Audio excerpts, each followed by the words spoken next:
Hello everyone, this is Imran. Welcome to the channel Usmani classes. भूगोल जो हम पढ़ रहे हैं उसका नेक्स्ट पार्ट बहुत ही ज़बरदस्त होने वाला। एक एक क्वेश्चन बिल्कुल जो एग्ज़ाम में मिलता है और एक ही वीडियो में बहुत सारा इन्फॉर्मेशन, बहुत सारी इंपॉर्टेंट क्वेश्चन सिर्फ एक ही वीडियो में, जो कि आज हम पढ़ने वाले हैं और मैं समझा दूंगा बिल्कुल लास्ट टाइम पे जाके। सिर्फ इतना देख के चले जाना, रिवीजन के लिए ना कोई नोट्स देखना ना कुछ देखना, बस सिर्फ इतना देख लेना। एक स्क्रीनशॉट आप चाहो उसका ले सकते हो। उससे पहले मैं कल वाली वीडियो को एक बार रिवाइज करा देता हूँ। कल जो पिछली जो वीडियो हमने देखी थी उसमें हमने भारत की भौगोलिक स्थिति पढ़ा था।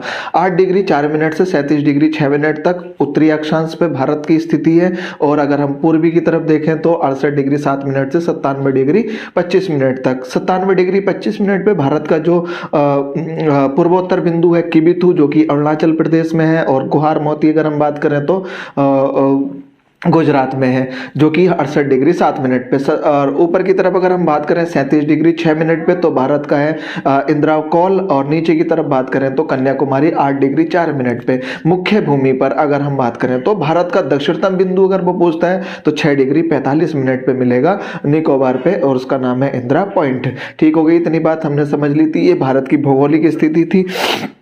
अब हम बात अगर करें भारत के बारे में और फर्दर आगे इंफॉर्मेशन के बारे में, तो ये जितनी भी इंपॉर्टेंट बातें मैंने यहाँ पे लिखी हैं ये अपने आप में बहुत ही इंपॉर्टेंट क्वेश्चन बनता है, और सिर्फ इतनी सी बात देखनी है और सारी बात समझ में आ जाएंगी। बस एक बार मैं समझा देता हूँ, ठीक है। तो चैनल पर अगर नए हो तो सबसे पहले सब्सक्राइब करना, दोस्तों के साथ शेयर करना, और लाइव आने के लिए हमें 1 के सब्सक्राइबर चाहिए, जो कि अभी काफ़ी दूर है। तो आप अपने दोस्तों के साथ शेयर करो और ज़्यादा से ज़्यादा सब्सक्राइब कराओ और वीडियो को लाइक करो। अब देखते हैं, इससे पहले कि अब ये सारी बातें समझने से पहले तो हमने क्या चीज देखनी है। तो सबसे पहले भारत के स्टेट देख लेने, राज्य देख लेने हैं कौन सा कहाँ है, ठीक है। तो मैं अगर बात करूं सबसे पहले, क्योंकि मैं इसको मिटाने वाला हूं, तो भारत का स्टेट, इससे पहले आप स्क्रीनशॉट ले लो सबसे पहले इसका यहाँ पे, ठीक है। तो ये पूरी इंफॉर्मेशन है जितनी भी है और बहुत ही इंपॉर्टेंट है, एकदम समझ में आने वाली है, ठीक है।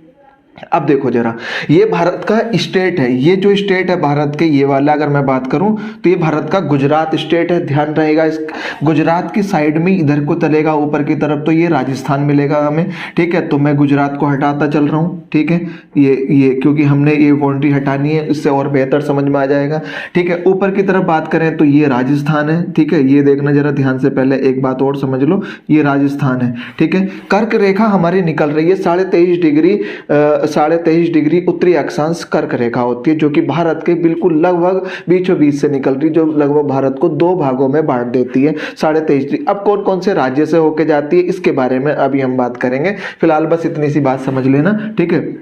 ये हो गया एक गुजरात के बाद ये हो गया राजस्थान का पोर्शन, जो कि ये देखो जरा थोड़ा सा पोर्शन राजस्थान में जा रही है। उसके बाद ये एमपी हो गया, मध्य प्रदेश में से ही निकला है छत्तीसगढ़, तो ये छत्तीसगढ़ में एंटर हुई है। इसके ऊपर को अगर हम बात करें तो ये बिहार है, बिहार में नहीं जा रही, बिहार में से ही जो बना था झारखंड में जा रही है। झारखंड की राजधानी रांची के बिल्कुल एकदम करीब से जाती है। ये क्वेश्चन बनेगा, अभी आगे चलेंगे। इसके आगे हम चले तो पश्चिम बंगाल है। पश्चिम बंगाल अपना इस तरह से आगे चल के ये ऊपर की तरफ सिक्किम है, ये सिक्किम है, ये आगे यहाँ तक पश्चिमी बंगाल इस तरह से आता है। उसके बाद ये उड़ीसा के बाद नीचे आंध्र प्रदेश आता है। आगे की तरफ बात करें तो अरुणाचल प्रदेश, असम, उसके नीचे अरुणाचल प्रदेश के नागालैंड, मणिपुर, मिजोरम, त्रिपुरा, और फिर यहाँ पे आ जाता है मेघालय। ये भारत के पूर्वी स्टेट है, ठीक है। ये बात हमने समझ ली भाई। देखो तो जरा कौन कौन से राज्य से, गुजरात के आगे राजस्थान क्रम भी देखते हुए चल रहे हैं। राजस्थान के आगे मध्य प्रदेश, के आगे छत्तीसगढ़ के आगे झारखंड के आगे पश्चिम बंगाल, और फिर बांग्लादेश में एंटर हो जाती है, और फिर उसके बाद त्रिपुरा, और फिर उसके बाद मिजोरम। 23.5 डिग्री उत्तरी अक्षांश कर्क रेखा, जो कि भारत के 8 राज्यों से जाती है। क्रम मैंने बता दिया है, एमपी यानी कि सबसे पहले गुजरात के बाद राजस्थान में, के बाद एमपी में एंटर होती है। एमपी के बाद, एमपी से ही निकला है छत्तीसगढ़ के बाद झारखंड से आगे पश्चिम बंगाल के आगे त्रिपुरा, और फिर सबसे लास्ट में मिजोरम आ जाता है। इतनी बात हमें समझ में आ गई है। ये स्टेट देख ली। अच्छा, एक बार और स्टेट और देख लो, ये छत्तीसगढ़ है, इधर की तरफ उड़ीसा, और ये आंध्र प्रदेश। एक और रेखा हमें दिखाई दे रही है, ये है 82.5 डिग्री पूर्वी देशांतर रेखा, 82.5 डिग्री पूर्वी देशांतर रेखा है ये। और ये कहाँ से जा रही है? ये इंडियन स्टैंडर्ड टाइम IST यानी कि भारतीय मानक समय, यानी भारतीय मानक समय रेखा भी बोल सकते हैं आप इसको। तो भारतीय मानक समय रेखा है 82.5 डिग्री पूर्वी देशांतर, 82.5 डिग्री पूर्वी देशांतर भारतीय मानक समय रेखा है। और जो कि कहाँ से जा रही है? यूपी इलाहाबाद के नैनी से जाती है, या फिर आप कह सकते हो मिर्जापुर के पास से जाती है। तो इलाहाबाद से फिर उसके बाद ये थोड़ा सा पोर्शन है MP में एंटर होती है, MP के बाद छत्तीसगढ़, छत्तीसगढ़ के बाद उड़ीसा, उड़ीसा के बाद नीचे आंध्र प्रदेश, और फिर तमिलनाडु में नहीं जाती, हालांकि इसके नीचे फिर तमिलनाडु है, वहाँ पे नहीं जाती। 5 स्टेट से होके जा रही है। यूपी के बाद MP में से निकला छत्तीसगढ़, नीचे आया उड़ीसा, उड़ीसा के नीचे आंध्र प्रदेश। 5 राज्यों से होके जाती है। क्वेश्चन कई बार ये एग्जाम में पूछ लिया गया, कर्क रेखा से और भारतीय मानक समय रेखा से। 82.5 डिग्री इलाहाबाद के नैनी या फिर आप मिर्जापुर के पास से इसको कह सकते हैं जाती है 82.5 डिग्री पूर्वी देशांतर रेखा। देशांतर रेखा समय बताती है, समय, मानक समय रेखा, अंतरराष्ट्रीय मानक समय रेखा हालांकि हमने बात कर ली थी। 0 डिग्री देशांतर रेखा अंतरराष्ट्रीय मानक समय रेखा है। अंतरराष्ट्रीय तिथि रेखा है 180 डिग्री देशांतर। भारतीय मानक समय रेखा है 82.5 डिग्री। ठीक है, यहाँ से अगर हम बात करें तो यहाँ पे था गुहार मोती 68 डिग्री 7 मिनट, 97 डिग्री 25 मिनट पे वहाँ पे मिलेगा किबिथु। इन दोनों के बीच में डिफरेंस था 30 डिग्री का, यानी कि 2 घंटे का। तो 2 घंटे का अंतर आ रहा था, तो तब भारत ने बीचों बीच में अपने एक मानक समय रेखा बनाई जो कि 82.5 डिग्री इलाहाबाद के नैनी या फिर मिर्जापुर से होके जा रही है। ठीक है, इतनी बात समझ में आ गई। 82.5 डिग्री ही क्यों लिया है, 82 या 83 डिग्री क्यों नहीं लिया? क्योंकि 1 डिग्री मूव करने से 4 मिनट का अंतर आता है और 15 डिग्री मूव करने से 1 घंटे का।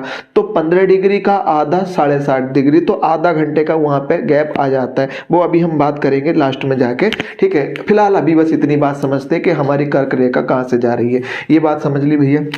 देखो तो जरा, कर्क रेखा हमारी इन राज्यों से होकर जा रही है। अब इन राज्यों की राजधानी बात करें तो गुजरात की राजधानी नीचे पड़ती है, भोपाल MP की राजधानी थोड़ा सा नीचे, इसके लगभग करीब में ही होती है, छत्तीसगढ़ की राजधानी थोड़ा सा और नीचे की तरफ होती है, झारखंड की राजधानी रांची जो कि बिल्कुल ही करीब से। ये क्वेश्चन है कौन से राज्य की राजधानी के बिल्कुल करीब से कर्क रेखा निकलती है, तो रांची इसका आंसर होगा। उसके बाद बात करें कलकत्ता के बारे में तो कलकत्ता नीचे है, पश्चिम बंगाल की राजधानी।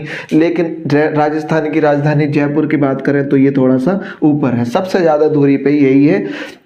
आगे बात करें त्रिपुरा की राजधानी अगरतला, ये भी ऊपर की ओर है। मिजोरम की राजधानी आइजोल, ये भी ऊपर की ओर है।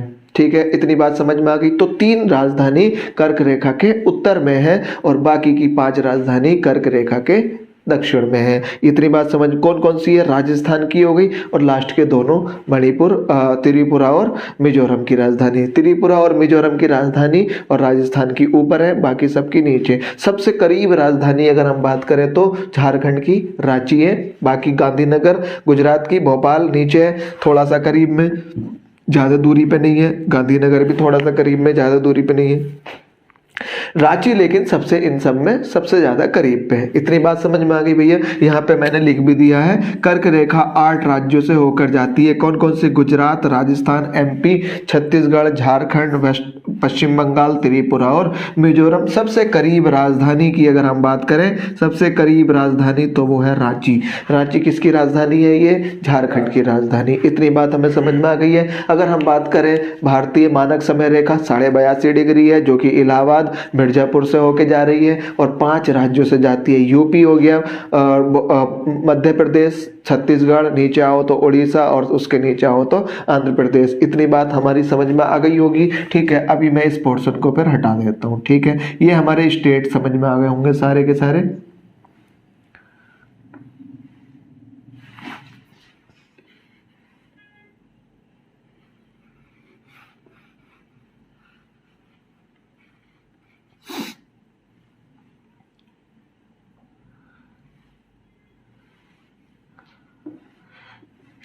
ये हमने स्टेट जो बनाए थे ये मैंने हटा दिए। अब देखो तो जरा थोड़ी सी स्ट्रक्चर हमें साफ दिखाई दे रही होगी और बेहतर तरीके से। तो ये हमारी 23.5 डिग्री है कर्क रेखा, 23.5 डिग्री उत्तरी अक्षांश, और इसको बोलेंगे 82.5 डिग्री पूर्वी देशांतर रेखा। ये देशांतर रेखा है, ये अक्षांश रेखा। इस तरह की एक्स अक्ष वाली अक्षांश हो गई और वाई अक्ष वाली देशांतर रेखाएं हो गई। ठीक है, हालांकि ये सर्किल में होती है। इतनी बात समझ में आ गई भैया। ये आ गया हमारे पास इतना पोर्शन। अब इसके अलावा ये तो हमने बात कर ली दो जो कि महत्वपूर्ण लाइन है भारत की, कर्क रेखा और जो भारत से होके जा रही है, और दूसरी अंतर्राष्ट्रीय भारतीय मानक समय रेखा। इन दोनों के बारे में बात कर ली। अब इसके बारे में अगर बात हो गई हो तो हम भारत के अब आसपास के देश के बारे में बात कर लेते हैं। क्या क्या इंफॉर्मेशन है जो कि बड़ी ही इंपॉर्टेंट है। अगर हम बात करें तो ये भारत का गुजरात का पोर्शन है। ठीक है, गुजरात के इस नीचे की तरफ अगर चलोगे, कच्छ की खाड़ी, कच्छ से नीचे की तरफ चलोगे तो भारत में समुद्र दिखाई देगा इधर।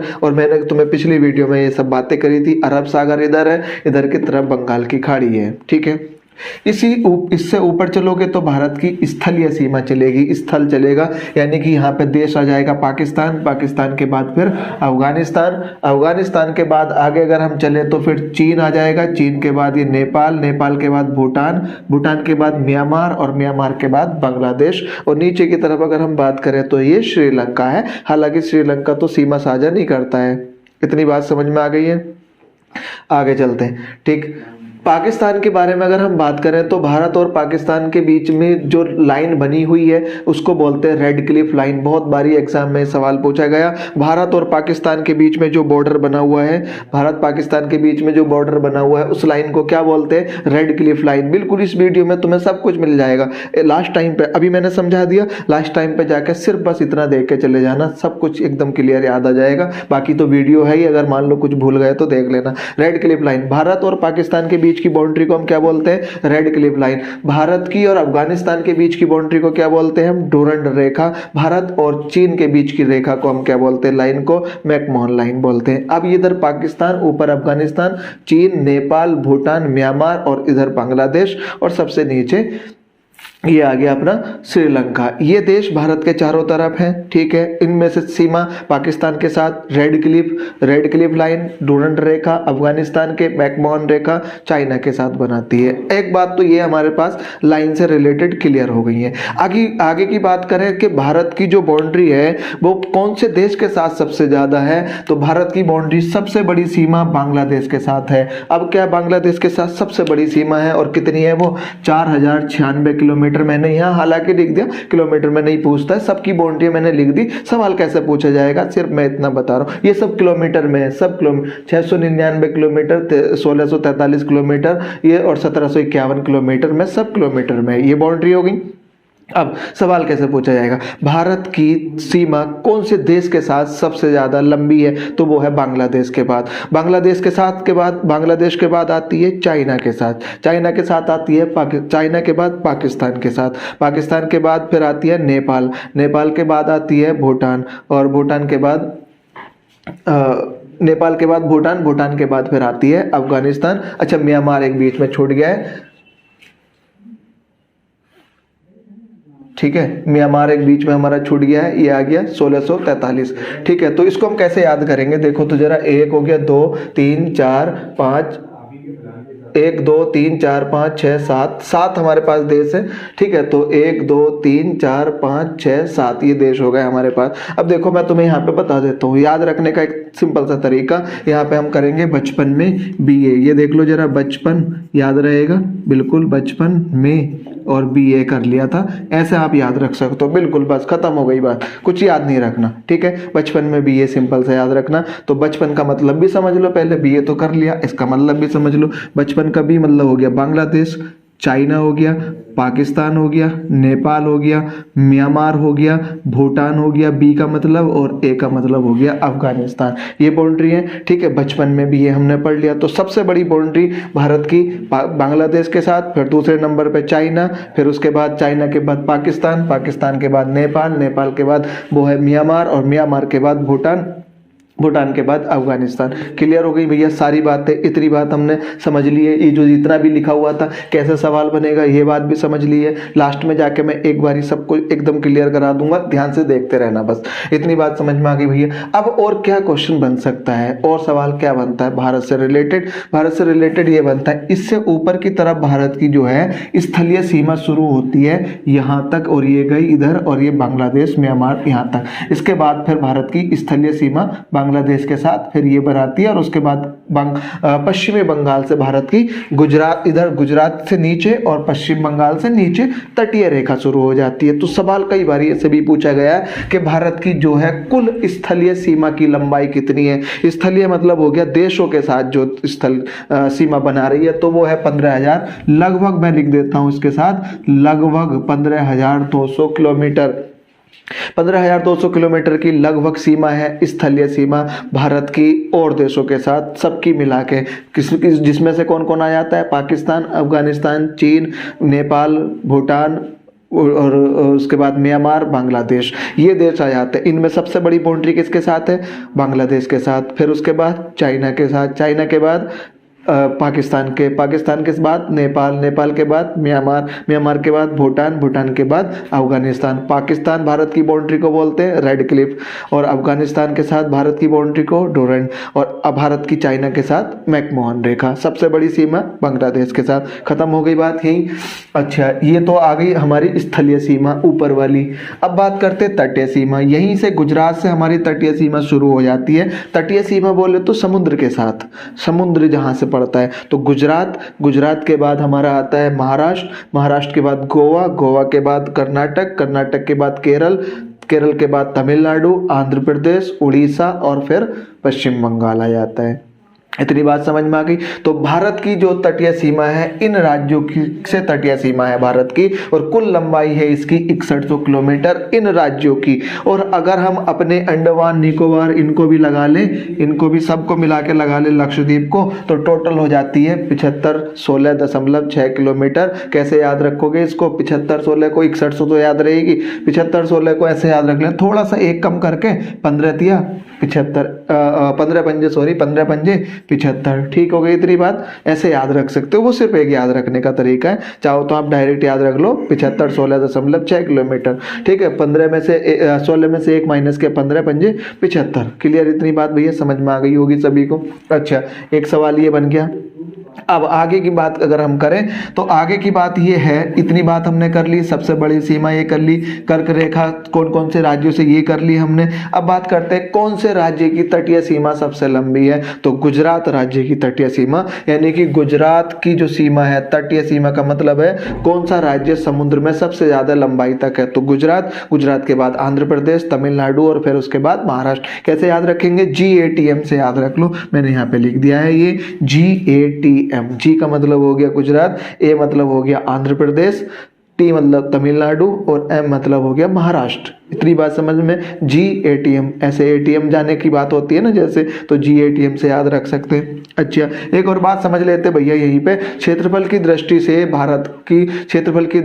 भारत का कौन सा राज्य सबसे बड़ा है क्षेत्रफल की दृष्टि से? तो वो आ जाता है राजस्थान के बाद आता है इसी से लगा हुआ MP, मध्य प्रदेश के बाद नीचे की तरफ आता है महाराष्ट्र, और महाराष्ट्र के बाद आता है अपना UP। भाई इतनी बात समझ में आ गई। तो UP क्षेत्रफल की दृष्टि से चौथे नंबर पे। UP में भी ये बात कई बार पूछी गई है, और राजस्थान सबसे पहले नंबर पे, दूसरे वाले नंबर पे MP के नीचे आओगे तो महाराष्ट्र, और फिर ऊपर चले जाओगे तो अपना UP अपना चौथे नंबर पे है क्षेत्रफल की दृष्टि से, और जनसंख्या की दृष्टि से तो भैया अपना पहले नंबर पे है। और इतना है पहले नंबर पे, तो इतना कि अपना एक बात करें ब्राजील के बाद, इंडोनेशिया के बाद फिर 5वां नंबर आता है। ब्राजील से भी बड़ा जनसंख्या के हिसाब से तो अपना UP है ना। तो जनसंख्या में ही हमने सबसे ज्यादा प्रोग्रेस कराई हुई है UP ने। तो जनसंख्या में पहले नंबर पे, क्षेत्रफल की दृष्टि से चौथे नंबर पे। इतनी बात क्लियर हो गई है?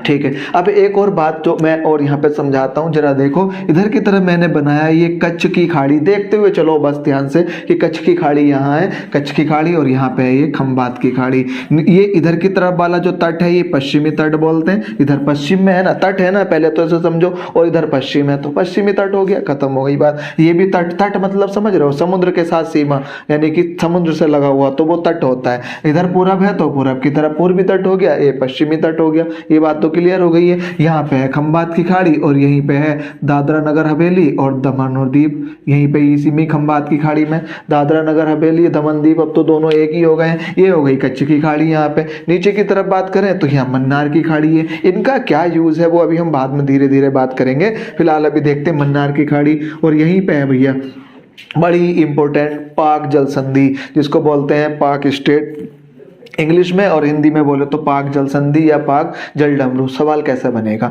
पाक जल डमरू जो है, अब देखो मैंने तुम्हें पिछली वीडियो में बताया था, इधर है बंगाल की खाड़ी, इधर की तरफ है अरब सागर। अरब सागर और बंगाल की खाड़ी को जोड़ने वाला पानी को दो वाटर बॉडी को जोड़ती है, जल संधि जो होती है दो वाटर बॉडी को जोड़ती है या फिर दो लैंड पोर्शन को अलग करती है, यानी कि जमीनी क्षेत्र को अलग करती है और पानी को जोड़ती है। तो जोड़ किस किस को रही है, इधर बंगाल की खाड़ी और इधर अरब सागर को तो जोड़ रही है। और अलग किस किस को कर रही है, अलग कर रही है ये तमिलनाडु यानी कि भारत को और श्रीलंका, तमिलनाडु वाला पोर्शन है ये यहाँ पे, और यहाँ पे श्रीलंका का जाफना उगना वाला एरिया है, तो इन दोनों को अलग करती है। इतनी बात समझ में आ गई है भाई, यही सारी इंपॉर्टेंट इन्फॉर्मेशन, और बस एक वीडियो में खत्म। लास्ट टाइम पे जाके बस इतना देख के चले जाना, सब कुछ क्लियर हो जाएगा, इधर उधर ढूंढनी नहीं पड़ेगी, सारी इन्फॉर्मेशन एक ही वीडियो में। चैनल को सब्सक्राइब जरूर करना, और मैं एक बार जल्दी से इसको रिवाइज करा देता हूँ। कर्क रेखा भारत के 8 राज्यों से होकर जाती है, जिसमें से झारखंड की राजधानी रांची बिल्कुल सबसे ज्यादा करीब में है। 8 राज्य कौन कौन से, गुजरात, राजस्थान, मध्य प्रदेश, छत्तीसगढ़ और झारखंड, पश्चिम बंगाल और त्रिपुरा, और आगे सबसे लास्ट में मिजोरम। इनकी राजधानी 3 की, लास्ट वालों की 2 की, और राजस्थान की ऊपर है और बाकी सबकी नीचे है। 5 राज्यों की राजस्थान की ऊपर है और मिजोरम, त्रिपुरा मिजोरम की ऊपर है राजधानी, किससे, कर्क रेखा से, और बाकी 5 की नीचे। और इन सब में करीब किसकी है, रांची झारखंड की सबसे करीब है। अगली बार क्वेश्चन आता है हमारा कर्क रेखा 23.5 डिग्री उत्तरी अक्षांश। दूसरा क्वेश्चन हमारे पास बनता है भारतीय मानक समय रेखा 82.5 डिग्री भारतीय मानक समय रेखा कहाँ से जाती है, इलाहाबाद के नैनी से, 5 राज्यों से, यूपी, मध्य प्रदेश से निकला हुआ छत्तीसगढ़, नीचे आओ तो उड़ीसा, और नीचे आंध्र प्रदेश से होके जाती है। क्लियर, इतनी बात समझ में आ गई। 82.5 डिग्री पूर्वी देशांतर। ठीक, अब ये इतनी बात समझ में आ गई। अगली बात अगर हम करें तो भारत की पाकिस्तान के साथ सीमा रेड क्लिफ लाइन, अफगानिस्तान के डूरंड और चाइना के साथ मैकमोहन। सबसे बड़ी सीमा भारत की बांग्लादेश के साथ, दूसरे नंबर पे चाइना, पाकिस्तान, नेपाल, म्यांमार, भूटान और अफगानिस्तान। उसके बाद ये क्रम थे। उसके बाद सबसे बड़ी तटीय सीमा भारत के राज्य की आती है गुजरात, GATM से याद किया था, गुजरात, आंध्र प्रदेश, तमिलनाडु और उसके बाद महाराष्ट्र। क्लियर हो गई इतनी बात। अच्छा सर, चलो सबसे बड़ी तटीय सीमा लिखी, तो एक और बात मैं यहाँ पे लिख देता हूँ। सबसे बड़ी तटीय सीमा है तो सबसे छोटी तटीय सीमा कौन से राज्य की है, राज्य की सबसे छोटी अगर मैं बात करूँ तो सबसे छोटी तटीय सीमा जो राज्य है हमारा, तटीय सीमा वाला राज्य, तटीय सीमा गोवा की है, गोवा। ठीक है, तो जो गोवा राज्य है उसकी तटीय सीमा सबसे छोटी है। ठीक है, सबसे बड़ी गुजरात की। क्लियर, यहाँ तक कोई दिक्कत नहीं है। ठीक है, अब बात करें तो सबसे बड़ा क्षेत्रफल की दृष्टि से राज्य भी बता दो भाई, राजस्थान, उसके बाद आता है मध्य प्रदेश, मध्य प्रदेश के बाद नीचे आओ तो महाराष्ट्र, और ऊपर चले जाओ तो अपना यूपी। यूपी जनसंख्या की दृष्टि से पहले नंबर पे आता है। इतनी बात हमने कर ली मानक समय रेखा। अब देखो जरा एक बात और, मैंने एक बात बताई थी, 0 डिग्री देशांतर जो है ये है 0 डिग्री देशांतर, ये अंतरराष्ट्रीय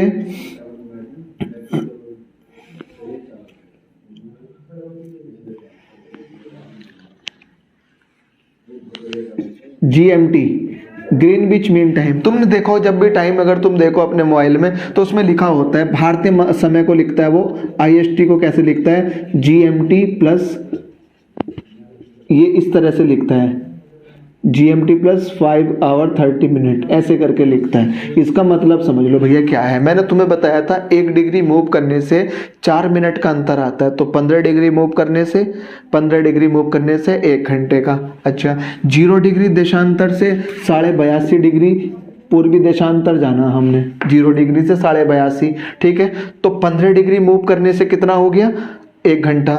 और अगर मैं 82.5 को देखूँ तो ऐसे लिख सकते हो भैया 75 प्लस 60.5 डिग्री, ऐसे लिख सकते हैं 82.5 75 प्लस 7। अब देखो जरा 15 डिग्री मूव करा तो 1 घंटा, फिर अगले 15 डिग्री तो 1 घंटा, इसी तरह से 75 डिग्री तक 5 घंटे हो गए हमारे।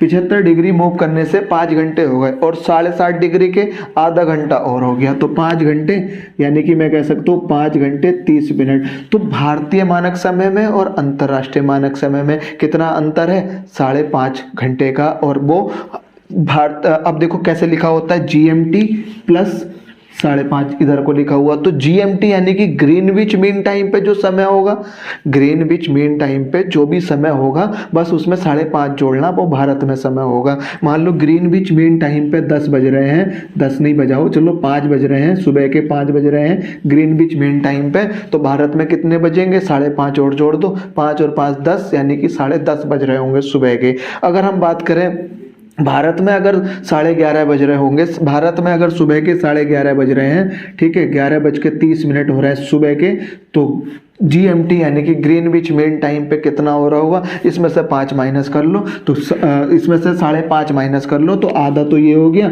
और 11 ये माइनस कर लो तो कितने हो गए? फिर 11 में से 5 और माइनस कर लो तो 6 बज रहे होंगे सुबह के, ठीक है। अगर भारत में 11:30 सुबह के बज रहे होंगे तो GMT पे 6 बज रहे होंगे सुबह के। क्लियर हो गई भैया? तो GMT में 5.5 जोड़ दो तो भारतीय मानक समय निकल जाता है, इंडियन स्टैंडर्ड टाइम IST लिखा हुआ, ये GMT ग्रीनविच मीन टाइम है। इस GMT में 5.5 घंटे जोड़ दो तो आंसर आ जाएगा IST का। क्लियर इतनी बात? तो इसलिए भारतीय समय में और अंतर्राष्ट्रीय मानक समय में 5.5 घंटे का अंतर होता है, क्योंकि 82.5 डिग्री पे भारतीय मानक समय रेखा और GMT है 0 डिग्री देशांतर पे। क्लियर हो गई सारी बातें? तो 1-2 बार जरूर वीडियो को देख लेना अपना, और बिल्कुल क्लियर होना, और नोट्स प्रॉपर बनाना अपना, बिल्कुल कहीं कुछ नहीं ढूंढना पड़ेगा जो इधर उधर हमने ढूंढना होता है। सब क्वेश्चन एक ही फ्रेम में, मैंने सारे क्वेश्चन एक ही फ्रेम में, बस इसको देख लेना। कोई थ्योरी नहीं है, कोई नोट्स नहीं है, जितना ज़्यादा रिवाइज करोगे उतना बेहतर याद रहेगा